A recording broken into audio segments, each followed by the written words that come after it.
Anda sedang mendengarkan suara profetis dari para nabi, hambanya.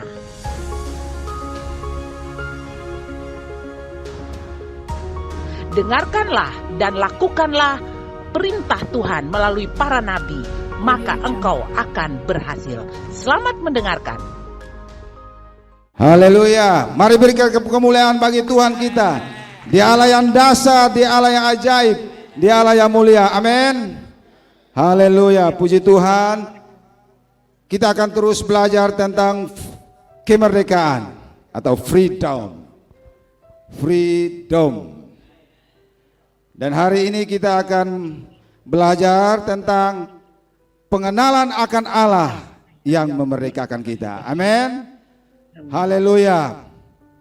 Yesus Kristus Tuhan kita, Dialah Allah yang ajaib. Dialah Allah yang penuh dengan kasih. Karena kasih-Nya Dia ada. Karena kasih-Nya Dia datang. Karena kasih-Nya Dia menyertai kita semua. Amin. Amin. Haleluya.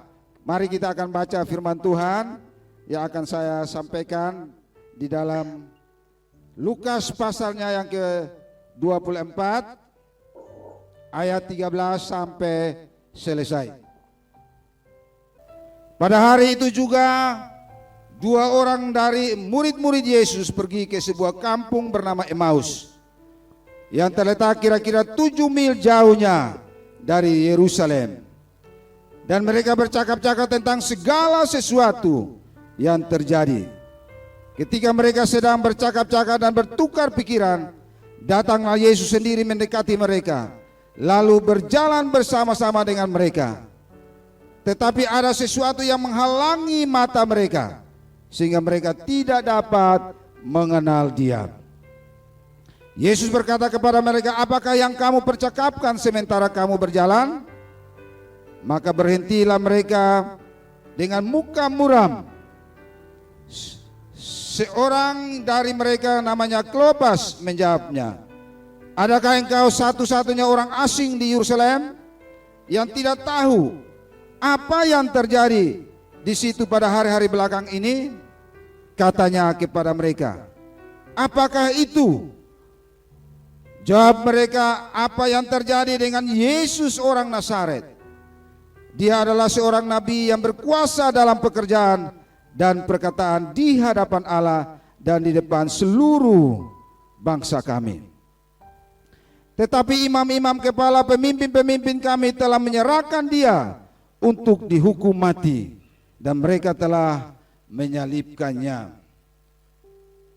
Padahal kami dahulu mengharapkan bahwa Dialah yang datang untuk membebaskan bangsa Israel. Tetapi sementara itu telah lewat 3 hari sejak semuanya itu terjadi.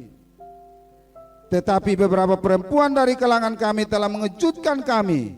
Pagi-pagi buta mereka telah pergi ke kubur dan tidak menemukan mayatnya.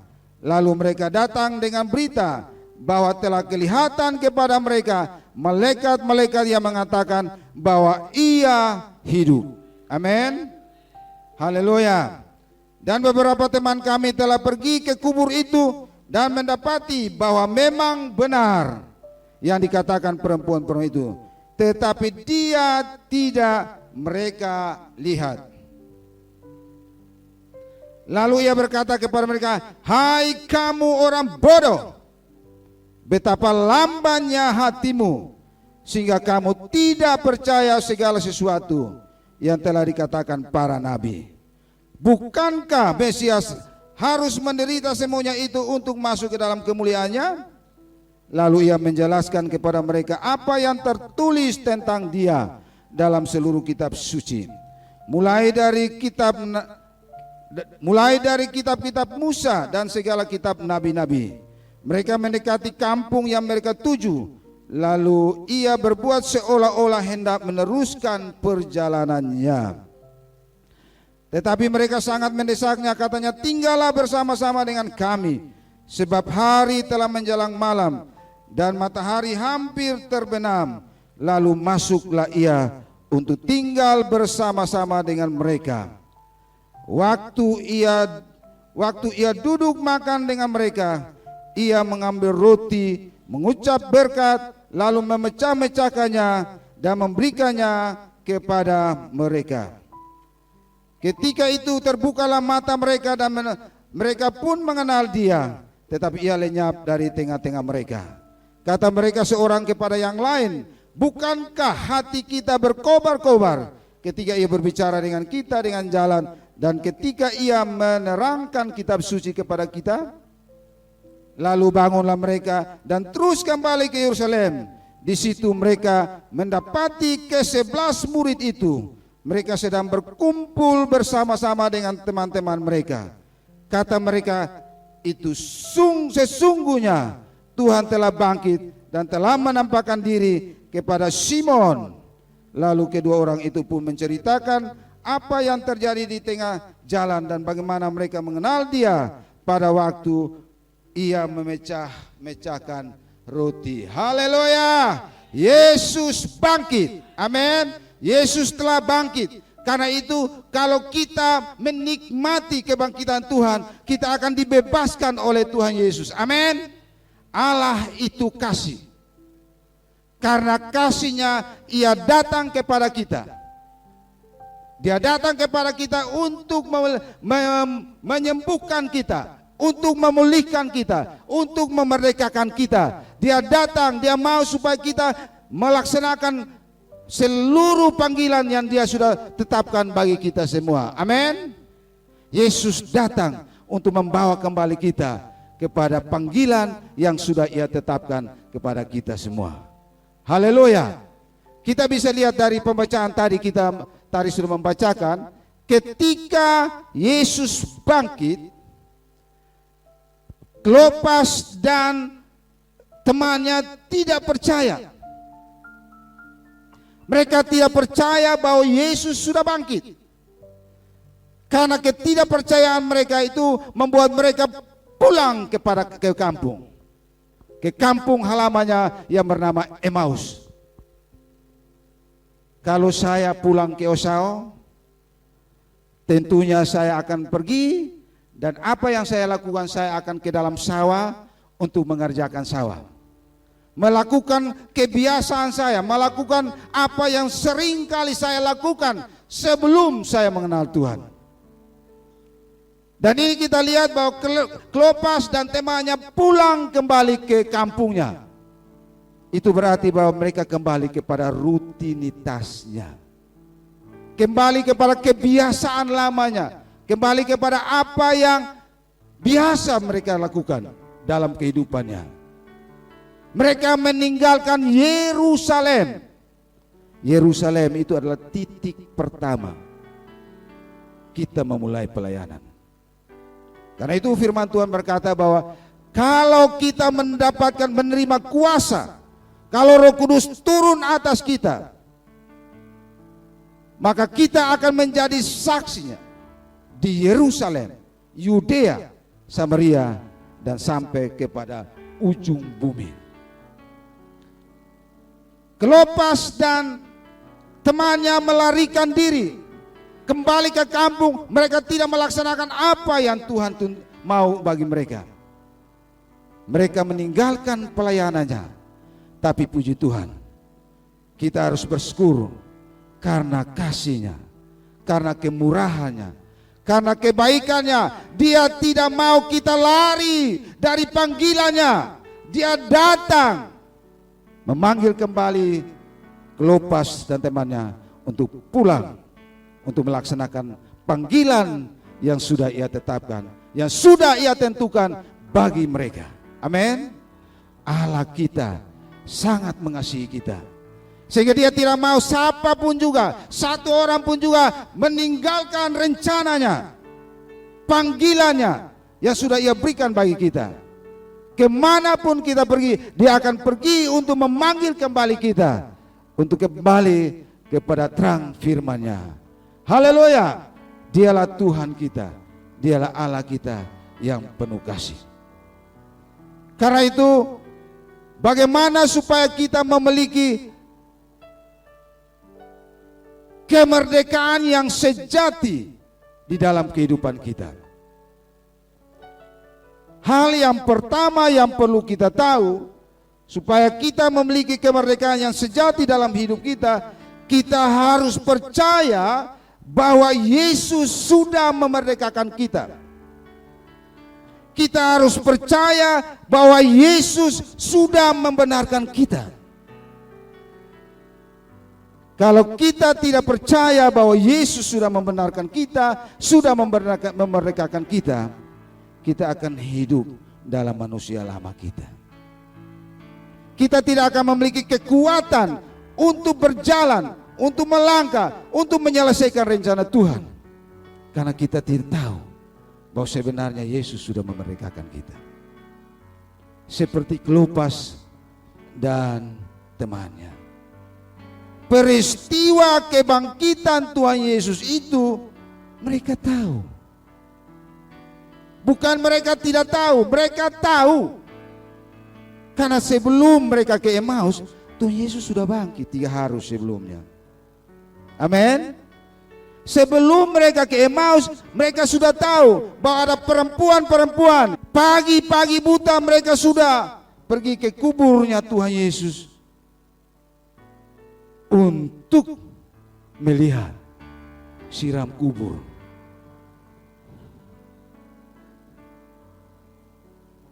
Ketika mereka sampai ke sana, mereka tidak melihat ada Yesus di dalam. Kemudian mereka bertemu dan malaikat bertanya, Yesus sudah hidup. Kemudian mereka kembali. Mereka kembali dan memberitahukan kepada murid-muridnya, kepada Petrus, Yohanes, dan termasuk Kleopas. Biasanya Petrus itu yang paling utama. Dia lari cepat. Pergi lihat bukti, betul tidak Yesus itu sudah bangkit.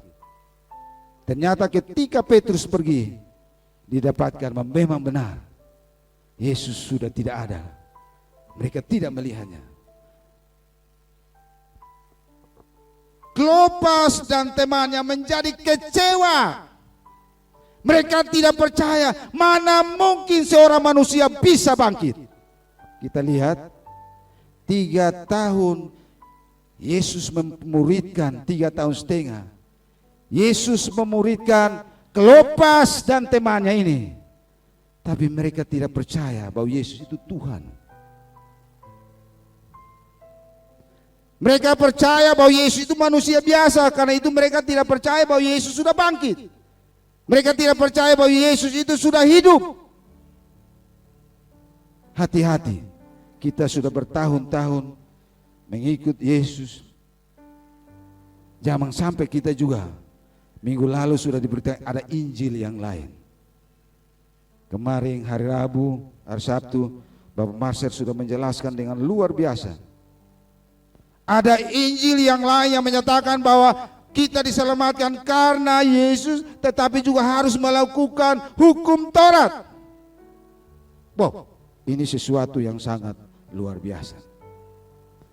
Nah, Kleopas dan temannya ini masih menganut paham ini. Sehingga mereka tidak percaya bahwa Yesus itu hidup.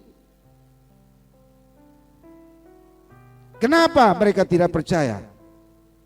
Karena mereka tidak percaya manusia yang sudah mati 3 hari bisa bangkit kembali. Kalau dulu Lazarus bangkit itu kan ada Yesus. Yesus yang membangkitkan. Sekarang Yesus tidak ada, siapa lagi yang membangkitkan? Kita semua. Haleluya, beri kemuliaan. Tuhan sudah memberikan kepada kita kuasa untuk membangkitkan orang mati. Kita tidak akan krisis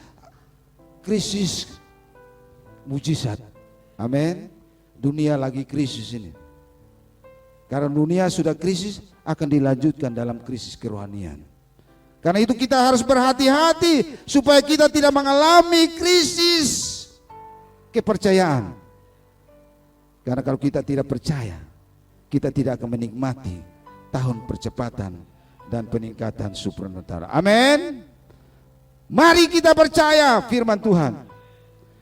Kalau kita lihat di dalam Lukas 24 ayat 21 sampai 24.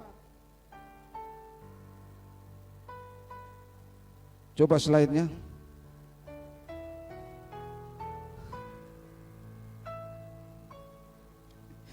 Ya, saya baca di sini saja.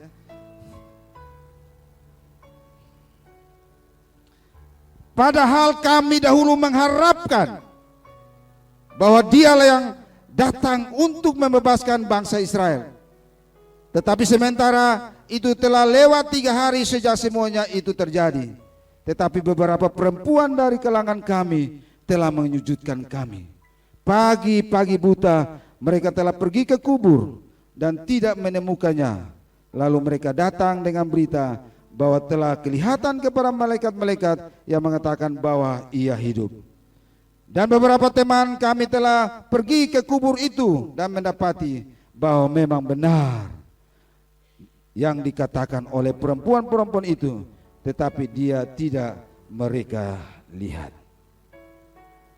Dari pembacaan ini kita bisa melihat bahwa Klopas dan temannya tahu persis peristiwa tentang kebangkitan Tuhan. Mereka tahu tetapi mereka kecewa. Mereka tidak percaya karena kecewa. Ya, saya percaya kita bisa lihat ada bukti Klopas dan temannya tidak percaya bahwa Yesus itu bangkit. Bukti yang pertama mereka pulang kampung. Itu bukti. Kalau mereka percaya Yesus bangkit, mereka akan tetap di Yerusalem untuk melaksanakan panggilan Tuhan. Waktu Yesus naik ke surga, Yesus bilang kepada murid-murid, tinggal di dalam Yerusalem, jangan keluar Yerusalem. Kalau kau keluar dari Yerusalem, kau tidak akan menikmati kuasa Allah, tidak akan menikmati pencurahan Roh Kudus dalam hidupmu. Harus dari Yerusalem. Kita harus memulai dari Yerusalem kita, rumah tangga kita. Amin. Kita harus selamatkan keluarga kita dulu, baru kita pergi selamatkan orang lain. Yerusalem, baru Yudea, Samaria. Ini Klopas dengan temannya mulai dari Emmaus. Salah, melenceng dari rencana Tuhan. Bukti yang kedua, itu kita bisa lihat dalam ayat 25. Di dalam Lukas 24 ayat 25, di situ dikatakan bahwa lalu berkatalah kepada mereka, hai orang bodoh, betapa lambannya hatimu sehingga kamu tidak percaya segala sesuatu yang telah dikatakan para nabi. Mereka tidak percaya bahwa Yesus hidup karena bodoh. Kebodohan membuat hati mereka lambat merespon panggilan Tuhan, rencana Tuhan atas hidup mereka, sehingga mereka kecewa. Saya waktu renungkan firman Tuhan ini, saya berpikir, iya betul ya. 3,5 tahun mereka bersama-sama dengan Tuhan Yesus. Tentunya Tuhan Yesus sudah bilang, hei Klopas dan Petrus, Yohanes semua, anak manusia harus menderita, disalibkan, mati dan dikuburkan, dan pada hari yang ketiga dia akan bangkit. Amin. 3,5 tahun ajar tidak mengerti. Berarti kalau dia kelas 1, dia tidak akan naik sampai orang yang kelas, dia punya angkatan tamat, dia belum tamat. Begitu dasarnya. Kenapa? Hati yang lambat. Dalam nama Yesus saya usir setiap hati yang lambat, setiap kebodohan yang ada di tempat ini keluar. Biarlah kita memiliki hati yang cepat merespon rencana Tuhan. 4 legasi yang Tuhan siapkan bagi kita, mari kita meresponnya. Karena kalau kita tidak percaya, 4 tadi Bapak John sudah bilang, kalau kita tidak percaya rugi sendiri. kita akan seperti Kleopas dan temannya, pulang kampung. Biara babi, biara sapi.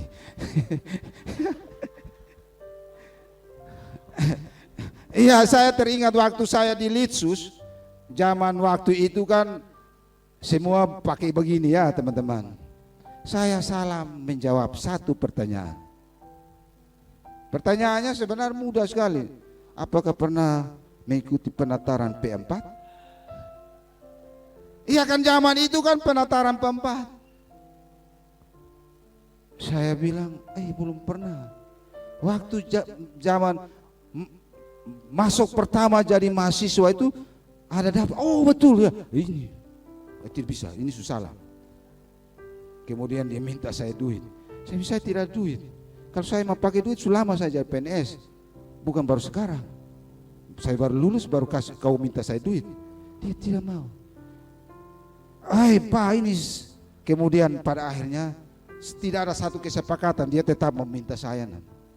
Bahkan pernah dia utus orang datang jadi kita ke tempatnya. Saya tidak perlu sebut tempatnya di mana. Ya. Saya habis Litsus pulang rumah datang di Oebas itu saya ambil apa yang perlu saya bawa.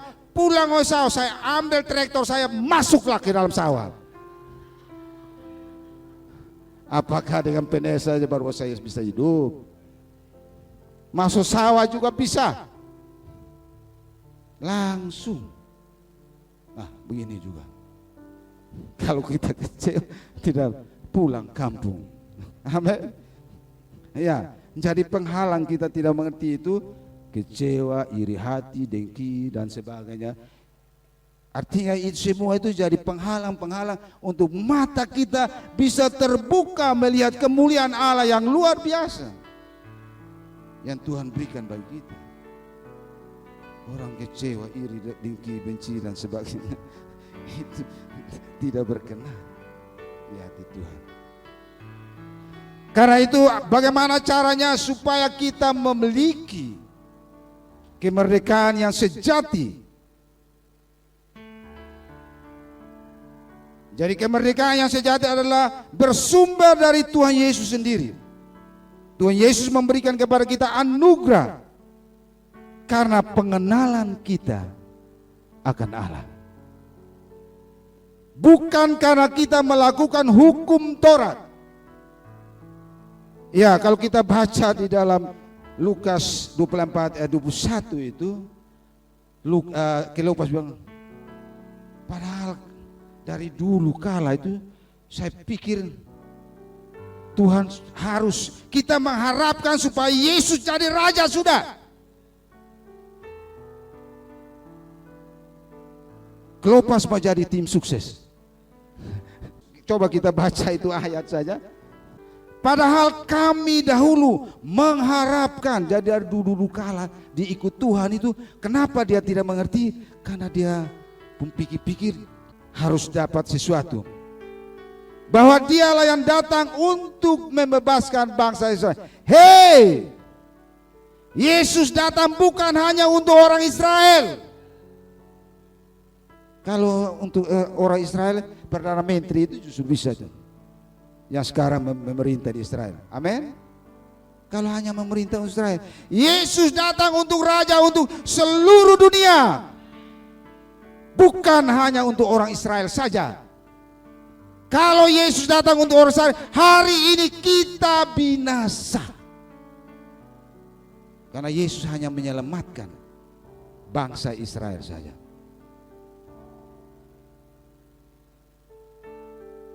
Amin. Karena harapan ini membuat mereka kecewa. Ya mungkin saja Kleopas bilang, ya kalau jatah menteri, kalau Yesus menjadi raja, jatah menteri itu sudah merupakan milik daripada Petrus. Petrus sebagai menteri luar negeri. Ya kenapa? Karena Petrus itu kan pintar lobby ya, lobby proyek, ya kan? Lobby proyek itu kan Petrus itu jago. Kalau Yohanes ya jelas menteri sosial, pendidikan dan sosial. bersama Ibu Melse.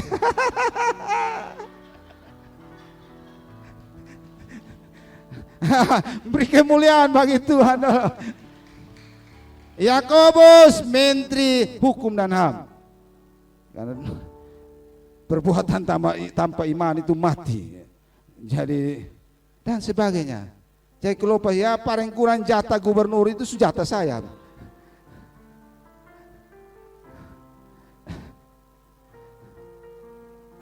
Amin. Ya, jadi begitu.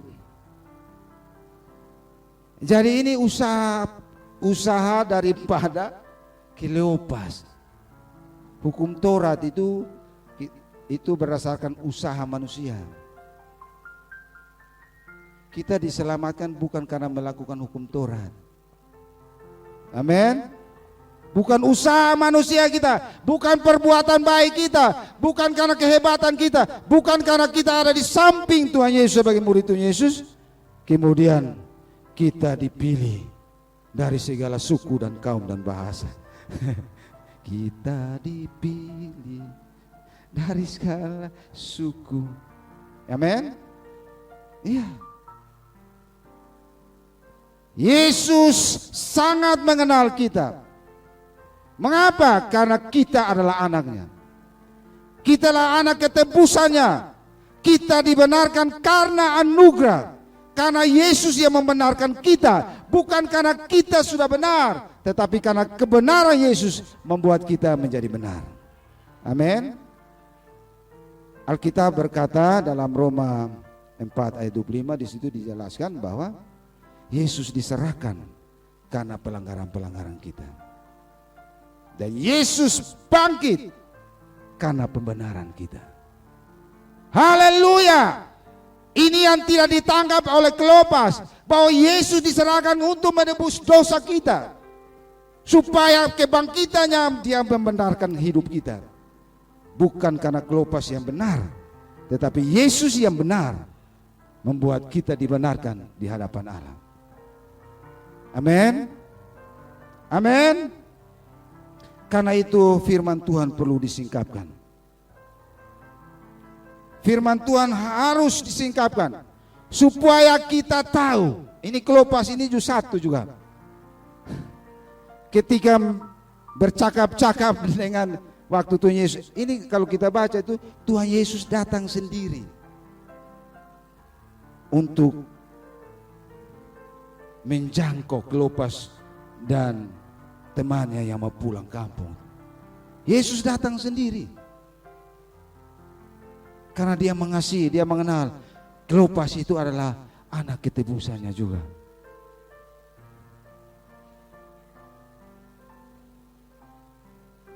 Jadi Yesus bukan tidak tahu. Awal percakapan itu Kleopas bilang, apakah engkau orang asing di tempat ini? Lihat saya ini Kleopas pun hati yang lamban, mata yang buta ini. Sampai dia bilang Yesus orang asing. Hei, Yesus bukan orang asing. Yesus itu Allah kita. Yesus itu Bapa kita. Yesus itu kakak sulung kita. Hari Minggu sudah, karena dia kakak sulung kita, dia siap menjadi hamba. Dia tidak mau memberi diri untuk dibebaskan. Dia punya pilihan ya. Dia tidak mau. Dia tidak mau. Kenapa? Dia mengasihi kita. Dia menjadi hamba supaya kita diselamatkan. Kalau dia menjadi bos, kita mati semua. Amin. Kalau dia jadi bos, jadi Allah, dia datang, dia turun. Kenapa dia mengambil rupa seorang hamba, seorang manusia? Supaya dia datang kita semua selamat. Kalau dia jadi Tuhan, mati semua. Kita berdosa, kita bakar semua. Semua ada di neraka habis. Amin. Iya, karena itu penyingkapan firman Tuhan perlu disampaikan. Kalau kita lihat di dalam, ketika kita mengenal firman Tuhan, mata kita akan terbuka. Karena itu, kenapa kita suka marah-marah? Kenapa kita suka berkelahi? Karena kita selalu dengar firman-Nya sinetrona.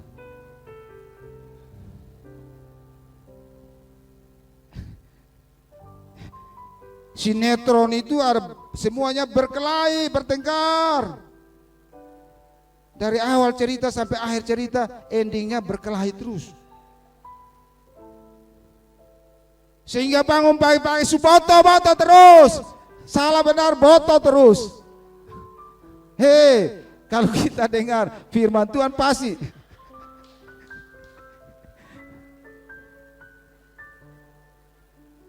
Kalau bacaan kita, makan juga komik, tidur juga komik, waktu kita, hadirat komik. Sehingga yang kita terjemahkan adalah komik. Kita tidak mengenal, bisa membedakan. Kalau hadirat kita, bacaan kita adalah komik, kita tidak bisa membedakan mana yang benar dan mana yang salah. Kita akan menjadi manusia yang egois, yang hanya mementingkan diri sendiri. Kita akan hidup dalam kedagingan karena firman Tuhan tidak memerdekakan kita. Yang memerdekakan kita adalah Facebook kita.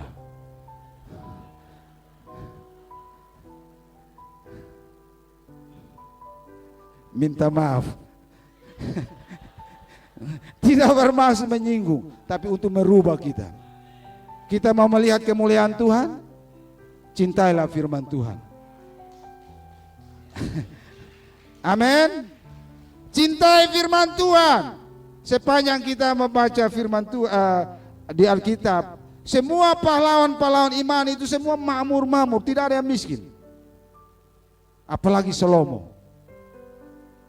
Dia menghendaki 1000 istri juga bisa dapat. Hanya satu saja, tapi Tuhan Yesus datang membuat kita menjadi satu saja. Ini satu-satunya istri saya.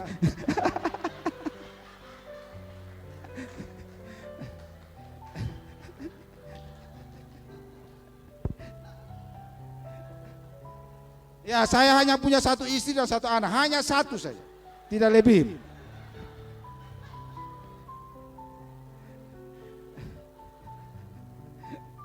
Ya, karena itu kalau setelah firman Tuhan disingkapkan kepada kita, mata kita akan terbuka. Mata kita akan terbuka dan melihat kemuliaan Allah.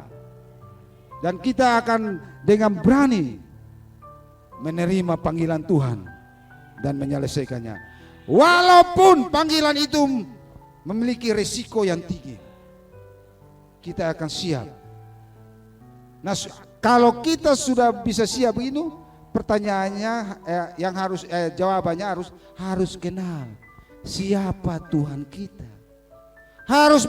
Harus mengenal siapa yang membackup kita.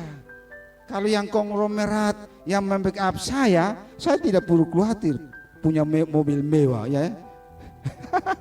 Tidak perlu, hanya bos mobil mewah pasti dapat. Kita harus kenal. Tapi kalau tidak ada yang membackup kita, bos mau kau halusinasi saja.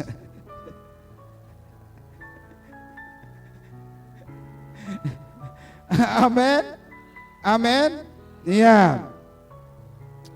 Ya, saya teringat cerita bapak saya, kan saya tidak masuk di dalam zaman itu. Yaitu cerita tentang kekalahan Jepang. Waktu Jepang kalah perang dunia kedua, Raja Jepang Hirohito, ya, Hirohito, ya, dia kumpul semua rakyatnya. Kemudian dia bertanya, berapa guru yang masih hidup? Yes, beri kemuliaan bagi Tuhan. Dia tidak tanya berapa jenderal yang masih hidup. Dia tidak tanya berapa pengusaha konglomerat yang masih hidup untuk membangun Jepang, tidak. Dia tanya berapa guru yang masih hidup. Saya guru, bukan karena saya guru kemudian saya membanggakan diri bahwa berapa guru ya. Tidak. Kenapa Kaisar bertanya? Karena Kaisar tahu potensi guru. Tadi masih ingat toh Tuhan Yesus, hei kau manusia bodoh. Iya kan? Yang bikin pintar orang itu guru.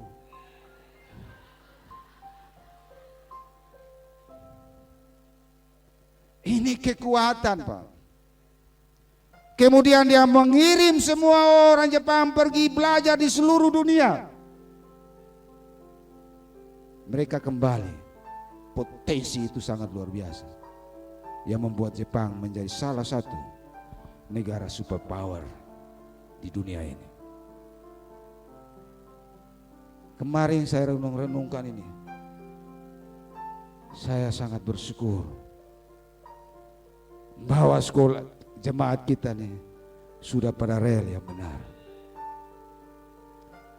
Kita tidak mulai dari Kupang Prosperity. Ini ada 4 legasi yang kita mau buat. Kita tidak memulai dari Kupang Healthy, kesehatan, tidak. Kita mulai dari Kupang Wise. Yes. Untuk menciptakan pemimpin-pemimpin yang berkarakter ilahi, yang akan menggoncangkan Indonesia. Saya renungkan ini, kemudian saya merasa bersalah sendiri. Iya, karena saya ada di luar.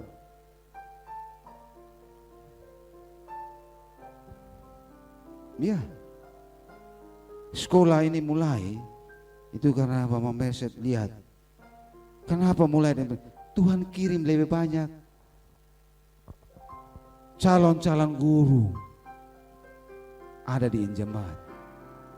Dari situ hambanya menangkap bahwa Tuhan mau kita mulai awal untuk membangun jemaat ini, untuk membangun NTT, untuk membangun Indonesia, bahkan untuk membangun dunia lewat pendidikan.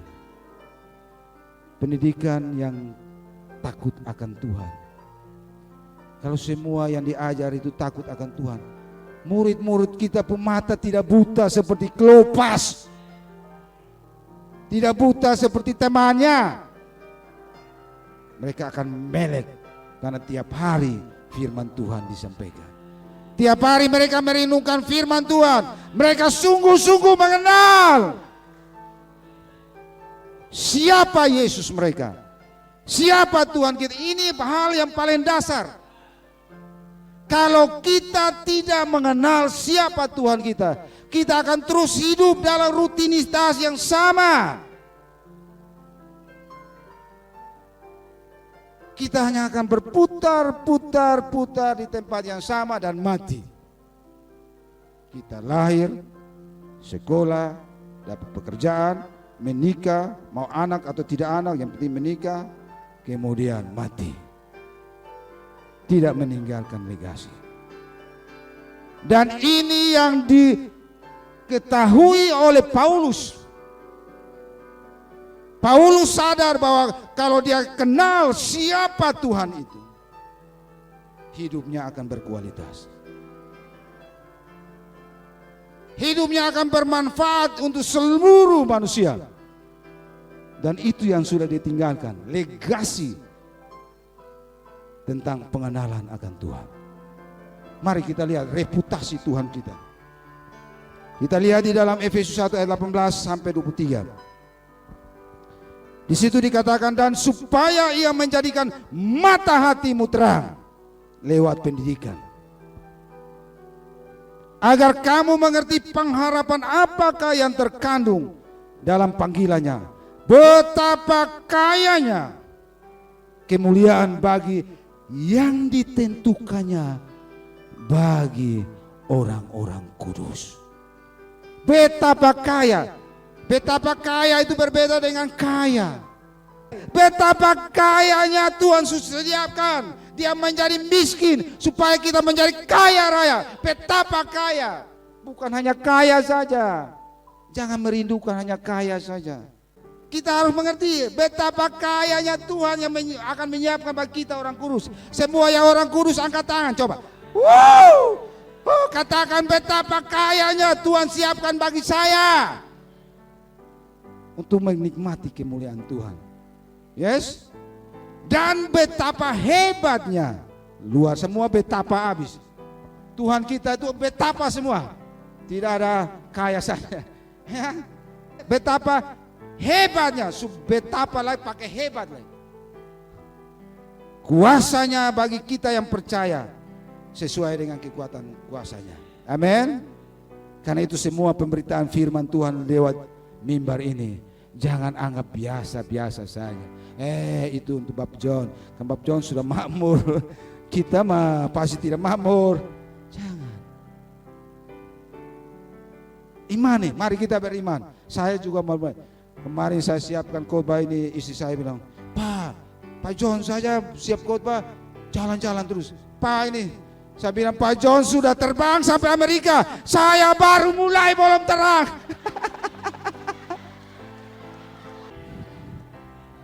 Koma itu pun suruh kiri kanan kita mau merenungkan, suruh ke kiri, ke kanan.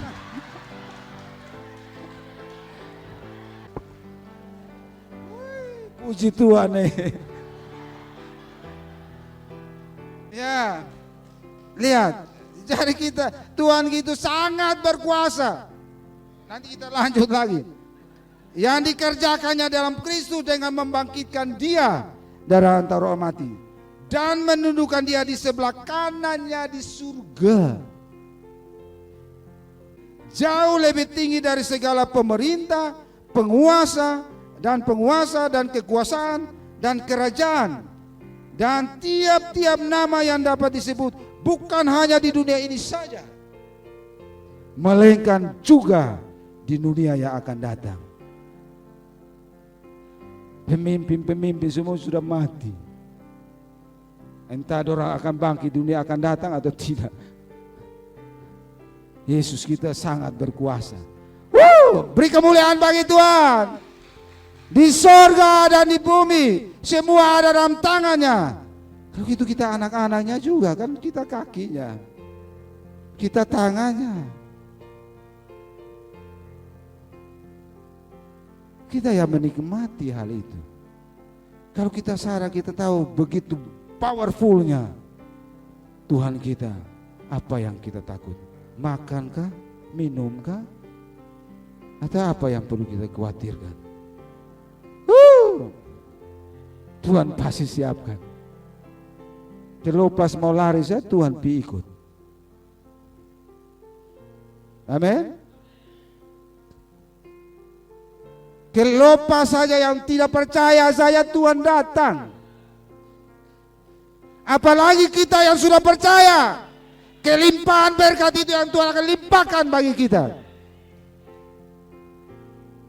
Tuhan bilang, kalau Tuhan Yesus datang itu ada iman atau tidak, percaya atau tidak.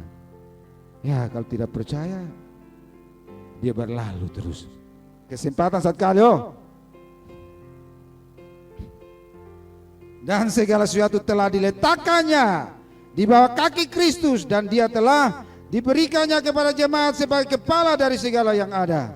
Jemaat yang adalah tubuhnya, yaitu kepenuhan Dia yang memenuhi semua dan segala sesuatu.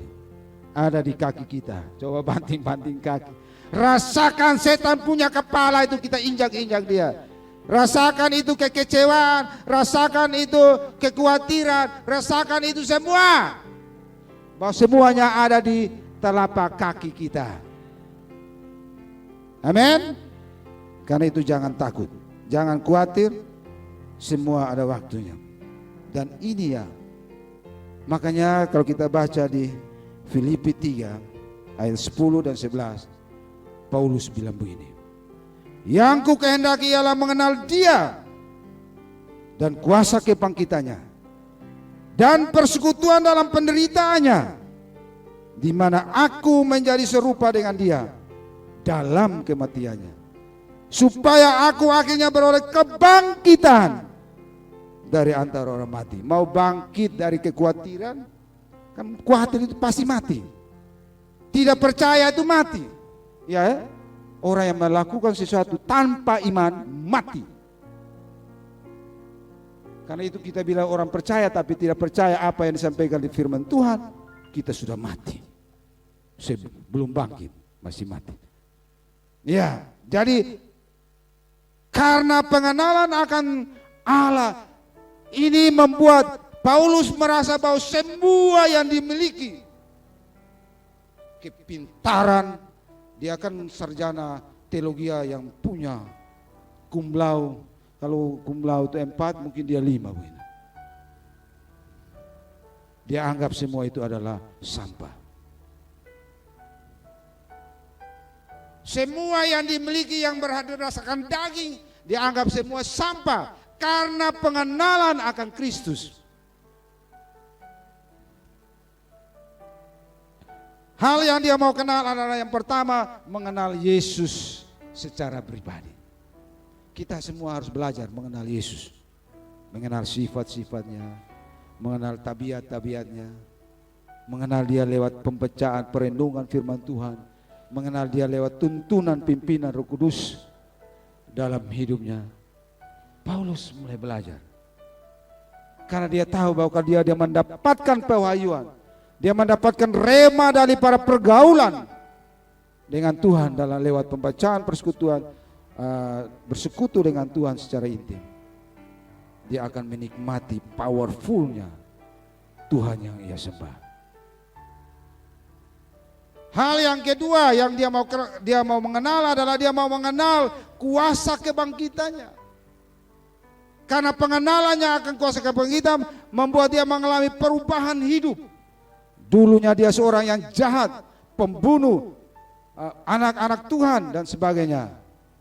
Tetapi setelah pengenalannya akan Kristus, membuat kuasa kebangkitan itu merubah hidupnya, melepaskannya, membebaskan dia daripada dosa dan sebagainya. Sehingga dia mulai mengalami mujizat demi mujizat. Untuk kita mengalami pengalaman mujizat demi mujizat dalam hidup kita, kenalah Tuhan sebagai Allah yang bangkit dari antara orang mati. Amin. Amin. Semua mau mengenal Tuhan sebagai Allah yang sudah bangkit. Yes, beri kemuliaan bagi Tuhan kita.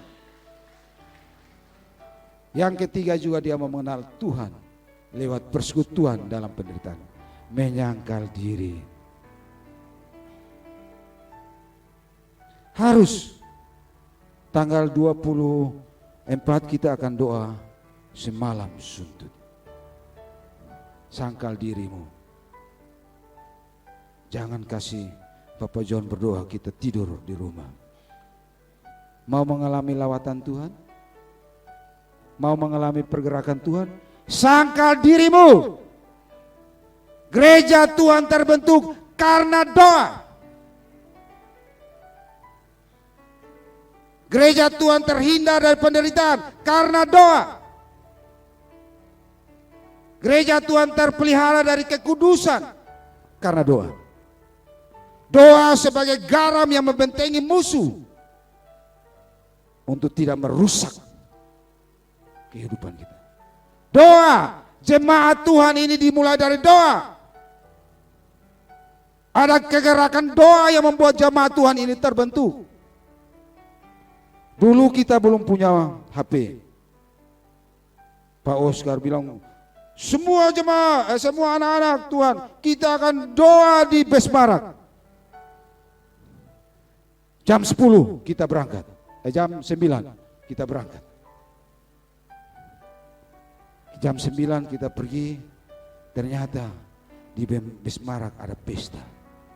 Rumah tempat kita mau berdoa ada pesta. Dapat informasi tidak bisa, kita alih ke BTN ya Bapak John. Baik yang tepat jam 9 sudah pergi BTN, tapi yang terlambat tidak pulang rumah.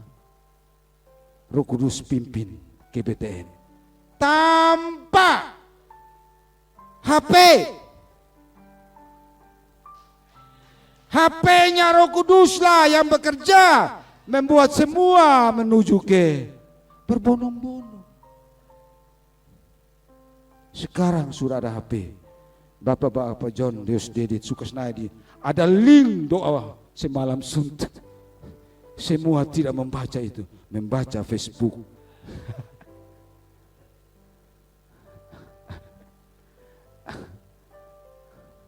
Mau hidup berkemenangan, cintailah hadirat Tuhan.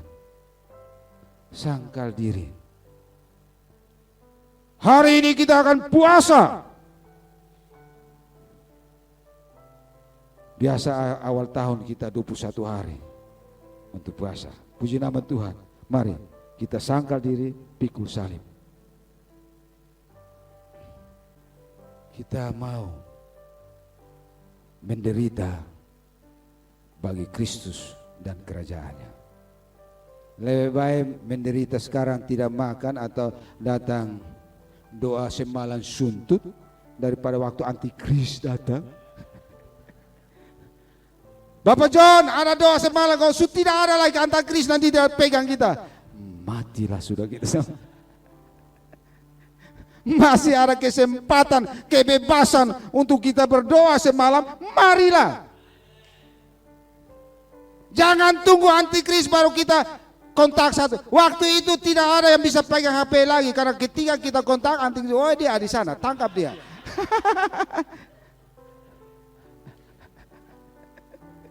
Iya kan? Haleluya. Karena itu Tuhan memberi jaminan bagi kita. Bagi kita orang yang mau kenal Allah, ada jaminannya. Kita lihat di dalam Hosea 6 ayat 3 dia bilang, marilah kita mengenal dan berusaha sungguh-sungguh mengenal Tuhan.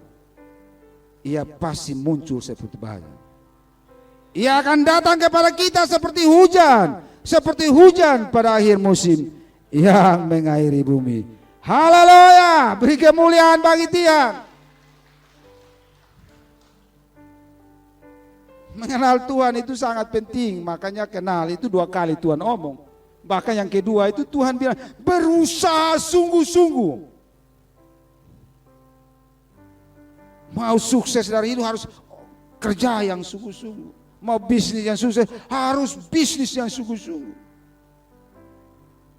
Supaya bisa bertumbuh.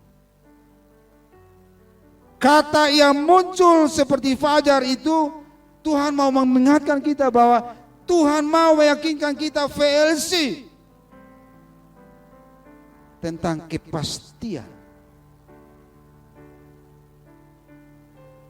kehadiran Tuhan. Kepastian ketika Dia datang pada Kleopas. Pasti. Seperti fajar tiap pagi bangun. Muncul pagi-pagi. Pasti kalau jam 6 tepat jam 6. Tidak pernah tunda 1 detik pun. Karena itu kalau kita bergumul kita bilang, aduh Tuhan ini. Tahu Tuhan di mana ya? Jangan kita kecewa. Karena Tuhan berjanji pasti. Mungkin Tuhan masih tunda-tunda itu karena kita tidak mengenal Dia. Kita tidak masuk dalam hadirannya. Kita tidak bertanya kepada Dia, tetapi kita bertanya kepada HP kita. Itu yang menyebabkan Tuhan. Padahal Tuhan di samping. Kita lihat waktu Tuhan dekati Kleopas itu kan di samping. Kleopas bilang, apakah engkau orang asing? Ya, kenapa Kleopas orang asing? Karena Tuhan datang, Kleopas main HP terus lah.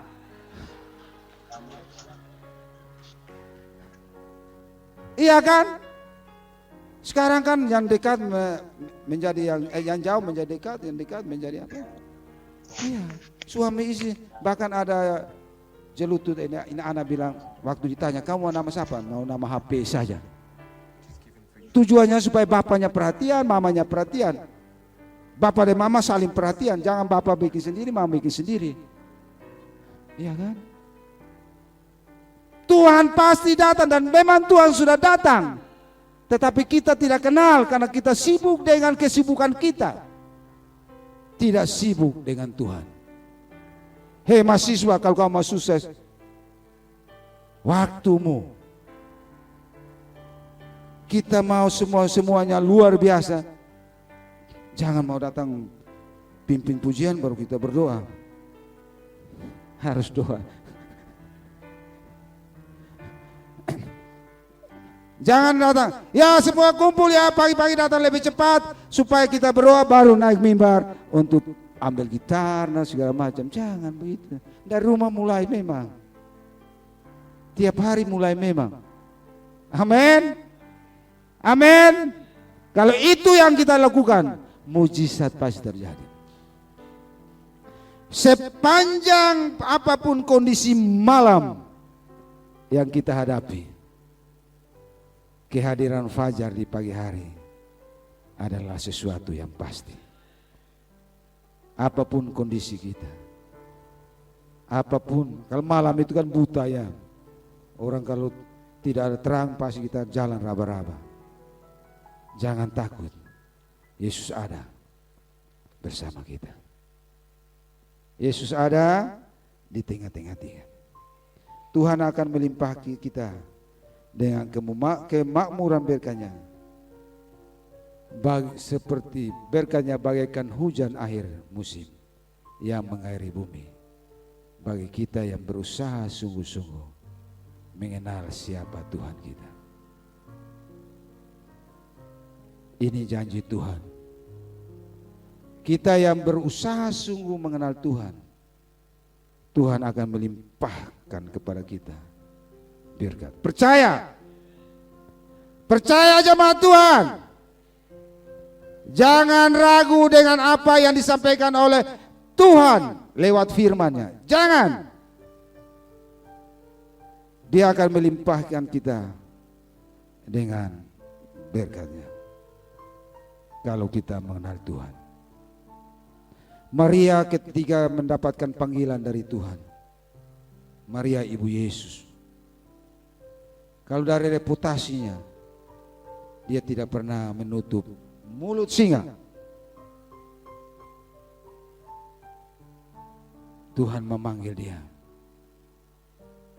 Walaupun resikonya adalah nyawanya sendiri.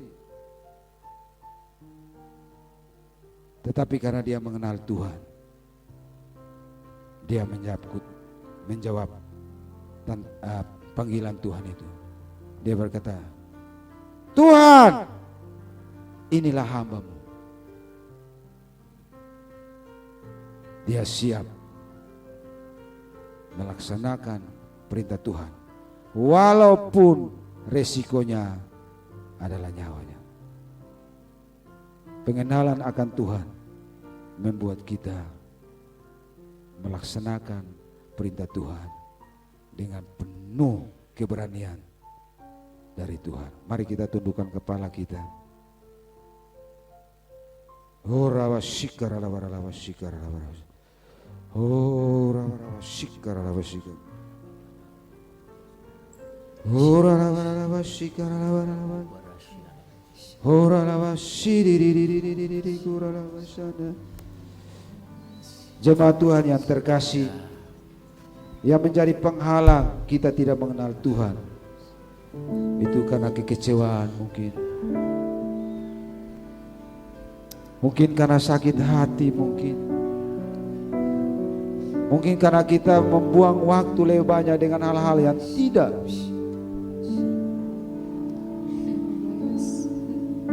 sesuai dengan kehendak Tuhan.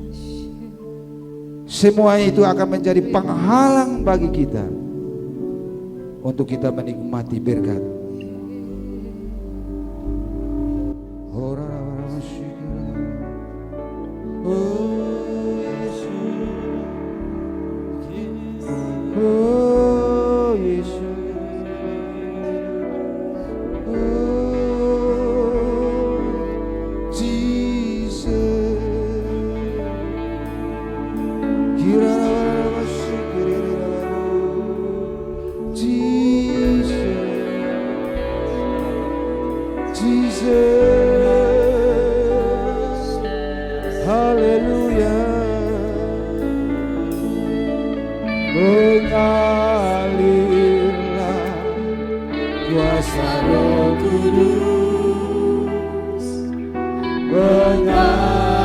Mengalirlah di mengalirlah, oh Roh Kudus, pulihkanku.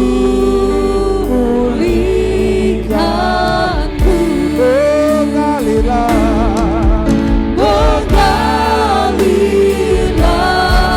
kuasa Roh Kudus, mengalirlah di tempat